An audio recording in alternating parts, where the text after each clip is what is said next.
This is Dario and I'm Sabiha Samar. Here are today's top stories. In a significant move towards modernizing its railway infrastructure, Uzbekistan is set to acquire 38 new locomotives and upgrade 12 electric locomotives. President Shavkat Mirziyoyev was briefed on these developments during a presentation in Tashkent on the 6th of August.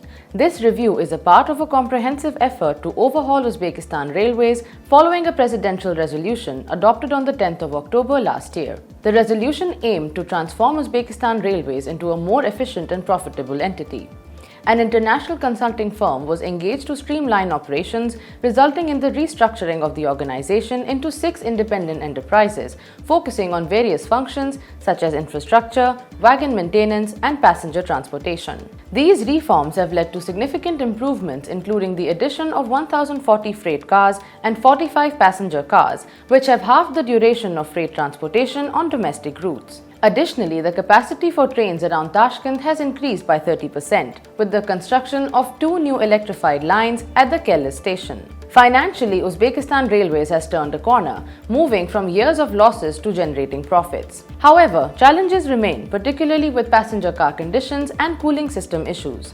To address these, $50 million from the Industrial Development Fund has been allocated for producing new cars. Furthermore, an agreement with Chinese partners will see the supply of 38 new locomotives and the modernization of 12 electric locomotives, totaling $181 million.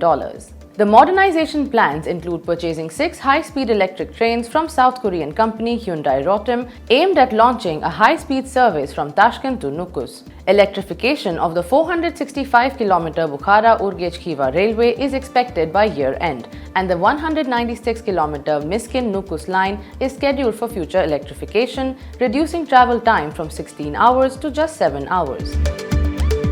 Samruk Kazyna, Kazakhstan's sovereign wealth fund, plans to significantly impact the nation's economy with over 130 projects worth over $111 billion.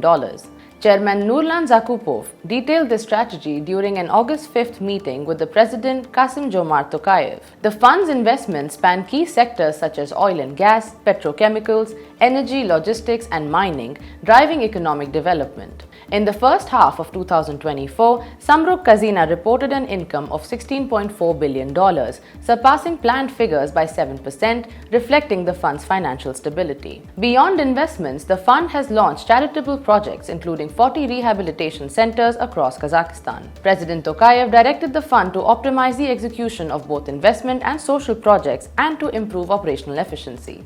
Established in 2008 by merging the Sustainable Development Fund Kazyna and Kazakhstan's holding for management of state assets Samruk Kazyna aims to enhance the long-term value of the entities it manages across various sectors. As of 5th of August, the Uzbek business community has submitted over 10,000 applications for the upcoming open dialogue with the president. The Chamber of Commerce and Industry reports receiving a total of 10,189 appeals. The majority of inquiries from entrepreneurs pertain to financial support, totaling 3,395 appeals. Legal protection is the second most common issue, with 1,759 appeals, followed by improvements to the tax system with 1,664 inquiries. Other significant concerns include allocation of production space, infrastructure issues, simplification of regulatory procedures, foreign trade and investment, finding markets for products, and transport and logistics. So far, 7,986 complaints and inquiries have been addressed. However, 414 inquiries remain unresolved, primarily due to delays by government agencies. By the 1st of August, a total of 9,124 complaints have been received, with 7,069 resolved. Notably, the Ministry of Ecology, the Ministry of Higher Education, Science and Innovation, along with the Hakimiyats of Kashkadarya and Tashkent, have been praised for their prompt responses. Entrepreneurs have been submitting their questions and appeals through a 24-hour call center and an electric platform. The Kyrgyz Stock Exchange has reported remarkable growth, leading the Eurasian Economic Union with a capitalization volume exceeding $600 million in the second quarter of 2024, a fivefold increase from the same period last year. In recent years, the KSE has expanded its market activities, including the trading of precious metals since 2022 and government securities since 2023. Significant transactions contributing to this growth include IL Bank $56.4 million, State Mortgage Company $44.7 million, Entrepreneurship Development Fund $5.9 million, National Electric Grid of Kyrgyzstan $62.3 million. Vice President of the KSE, Aida Chodulova, emphasized the role of banks and state-affiliated companies in these capitalization efforts. All securities transactions are now required to go through KSE.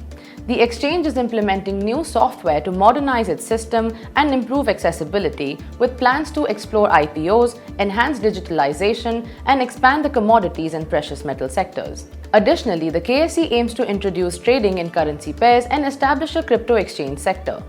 In 2023, the KSE conducted auctions for state treasury bonds issued in both the national currency and Russian rubles, with participation from commercial banks and insurance companies in Kyrgyzstan. However, plans to issue green state treasury bonds were suspended due to international economic sanctions on Russia following its invasion of Ukraine.